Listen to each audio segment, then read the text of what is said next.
Hola, espero que se encuentren muy bien. El día de hoy vamos a hablar acerca de lo que implica la reforma agraria.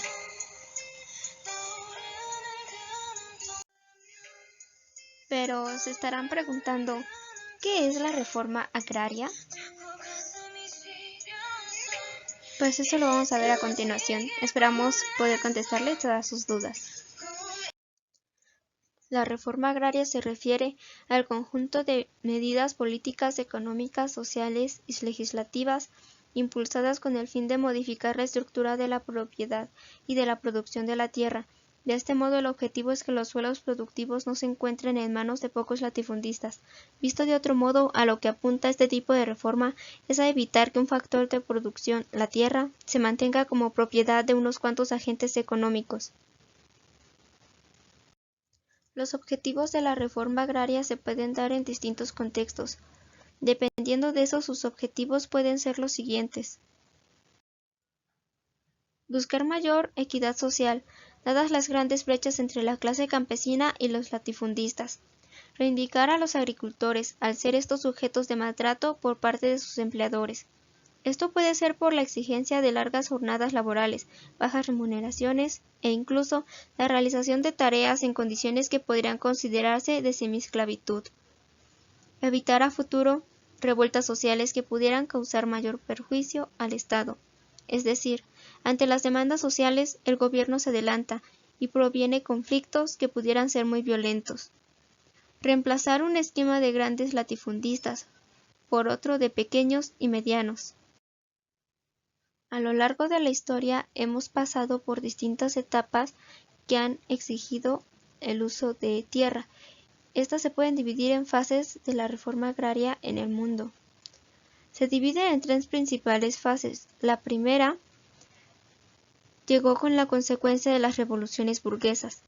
Después de que éstas tuvieron lugar en Europa de Occidente, hubo muchos cambios dentro de la sociedad que impulsaron a mejorar la vida diaria de las personas.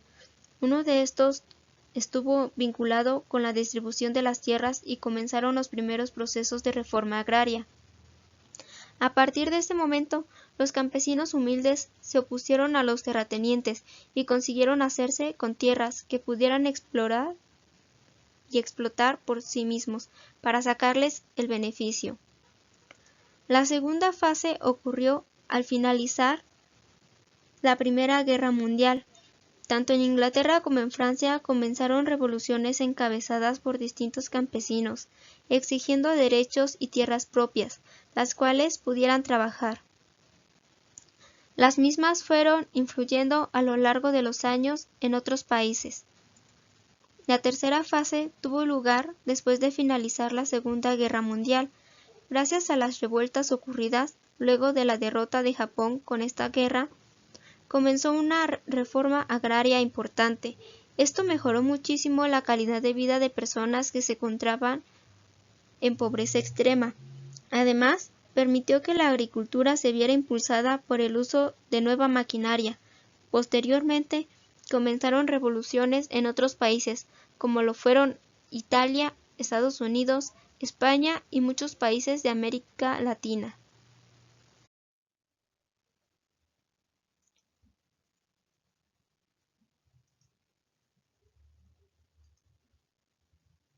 Ahora hablaremos acerca de la reforma agraria en México.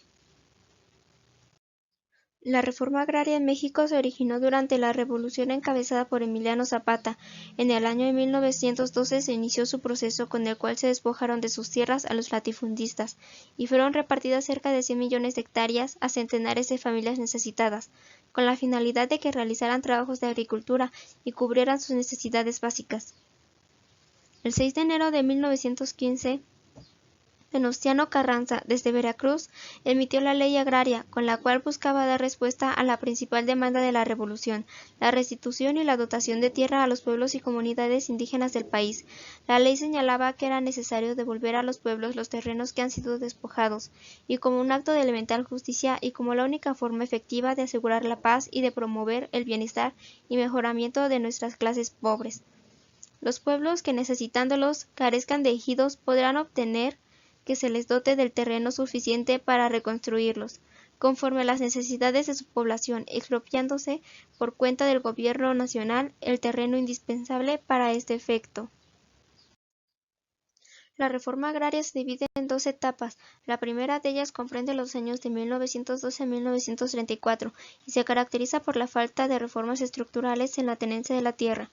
El segundo periodo se enmarca dentro de la presidencia de Lázaro Cárdenas del Río, durante su gobierno, entre 1934 y 1940, cuando se distribuyeron 18 millones de hectáreas con una verdadera transformación de la estructura rural. Desde la promulgación de la reforma agraria en México, esta ha sufrido diversas modificaciones a lo largo de los años, y desde entonces la distribución de las tierras es supervisada por el Estado, pero con un concepto más amplio del sentido de propiedad y uso productivo. La finalidad actual de la reforma agraria tiene, en primer lugar, disminuir los trámites administrativos del medio rural, ya que, de acuerdo a la Comisión de Reforma Agraria, es necesario simplificarlos para acceder a los recursos. Es decir, los recursos económicos ya no serán destinados solo a los grandes productores. Se propuso incrementar el presupuesto del sector agrícola, esto con el fin de que todos los sectores se desarrollen de la misma manera. Asimismo, se busca eliminar requisitos para acceder a los programas de apoyo al campo. Otro punto importante dentro de esta reforma es la creación de un Banco Nacional de Alimentos. Para combatir el hambre y mejorar la nutrición de la población mexicana, se impulsarán los convenios de instituciones encargadas de asegurar el derecho a la alimentación, por ejemplo, Sedesol, SED y DIF. Se pretende asesorar a los campesinos o trabajadores de la tierra para producir energéticos y controlar el uso de transgénicos. Se busca generar un ahorro en el uso de agua para optimizar los recursos naturales para fomentar la productividad en el campo. Con esta iniciativa se pretende incrementar los beneficios para los productores agrícolas, ya que se trata de crear una nueva orientación para que el campo sea más equitativo y generador de empleos para los mexicanos. El gobierno federal busca reposicionar a México como productor líder de países emergentes y llevar el agro mexicano a un nuevo nivel de desarrollo y modernidad, con el fin de ponerlo al día y hacerlo más competitivo. Bueno, esto ha sido todo por el día de hoy. Espero que esta información haya sido de utilidad para ustedes. Nosotros somos el equipo Liga de la Justicia del Grupo 604 de la Escuela Nacional Preparatoria Plantel 3. Nos vemos. Hasta la próxima.